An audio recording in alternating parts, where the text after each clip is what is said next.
Trump's pressure valve against Iran is approaching the bursting point.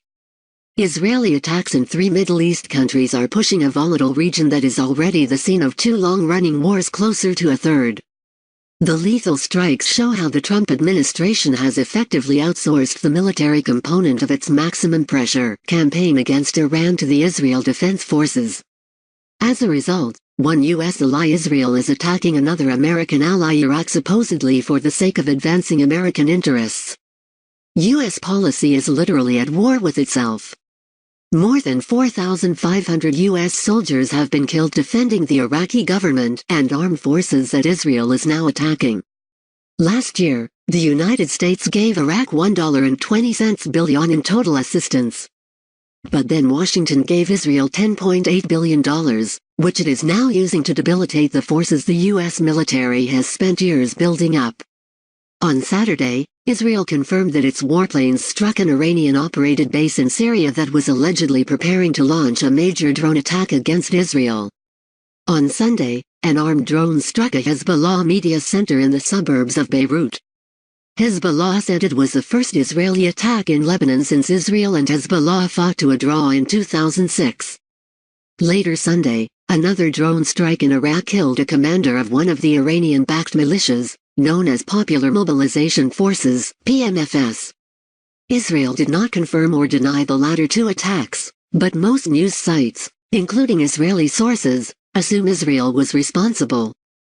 Last week, senior American officials told the New York Times that Israel was behind several other unattributed attacks in Iraq. Israel says that the PMFS constitute a threat to its security by enabling Iran to move its short-range ballistic missiles closer to Israel. But Iraqis see the PMF, a coalition of some 60 militias, as necessary protection against ISIS.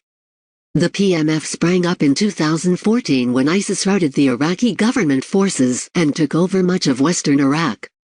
Supported by Iran and blessed by Iraq's Ayatollah Sistani, the PMF fought alongside U.S. troops in driving ISIS out of western Iraq. Without the PMF, ISIS would probably still hold large swaths of the country. Since 2017, the Iraqi government has been incorporating PMF personnel and weapons into its armed forces, with the goal of lessening the country's dependence on Iran and gaining military units with battlefield experience. Saleh Al-Fayad, the chairman of the PMF coalition, is Iraq's national security advisor. The idea was to weave the 2 forces together. Now Israel hopes to divide them. Not surprisingly, the Israeli attacks are being denounced in a country where the U.S. is far from popular. Iraqi Prime Minister Adil Abdul Mahdi ordered the U.S. military to ask permission before undertaking any flights in the country. U.S. commanders said they would comply immediately. Iraq's ceremonial president Barham Saleh called the attacks a blatant, hostile act that crossed the red line of Iraqi sovereignty. A pro-Iranian bloc holding 10% of the seats in the Iraqi parliament called the attacks a declaration of war. But if Iraqis think the Israeli attacks are a declaration of war on them, there's no doubt whom the Americans favor.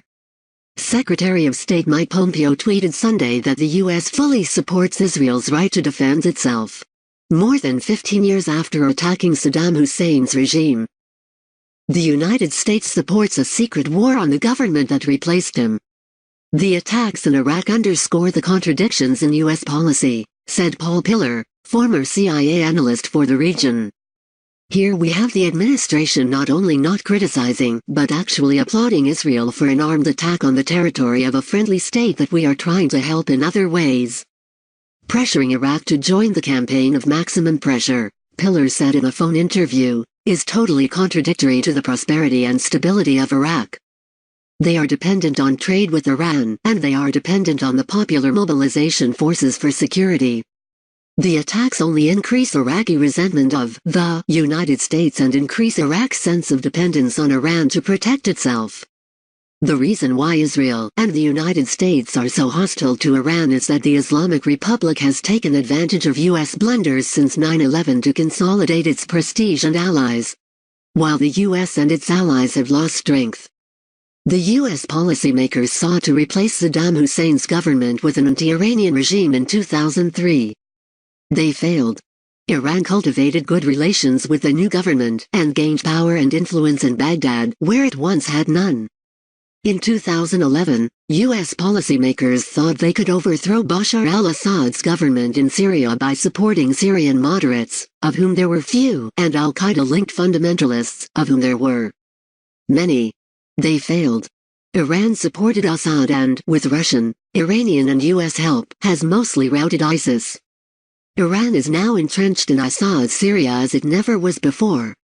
In 2015, U.S. policymakers thought Saudi Arabia could defeat the Houthi rebels in Yemen and deal a blow to Iran, the Houthis' ally. They thought wrong. The Saudi coalition has inflicted the world's worst humanitarian crisis on Yemen, yet achieved none of its goals.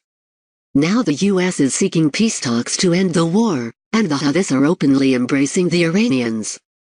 Now U.S. policymakers expect the Iraqi government to ignore Israeli attacks and support the U.S. campaign against Iran, a larger neighboring country that supports its economy and bolsters its security.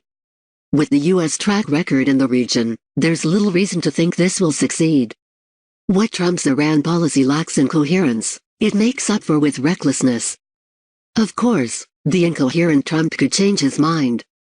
He ordered and called off an attack on Iran for shooting down an unmanned surveillance drone, a sign that he has no desire to be a wartime commander-in-chief going into an election year. At the G7 summit, he played along with the gambit of French President Emmanuel Macron to open the door to talks with Iran. If the U.S. lifts sanctions, Iran is willing to talk, President Rouhani replied. The Israelis are worried Trump might accept. After all, Trump threatened North Korea with fire and fury, only to warm up to Kim Jong-un and embrace negotiations over the objections of his advisors. Israeli escalation in Iraq and the expected response from Hezbollah will make it harder for Trump to change directions on Iran, which is why the attacks are likely to continue. Presented by News of Voice. More news, www.newsofvoice.com. Please subscribe to our channel. Appreciate on like and comments. Thank you.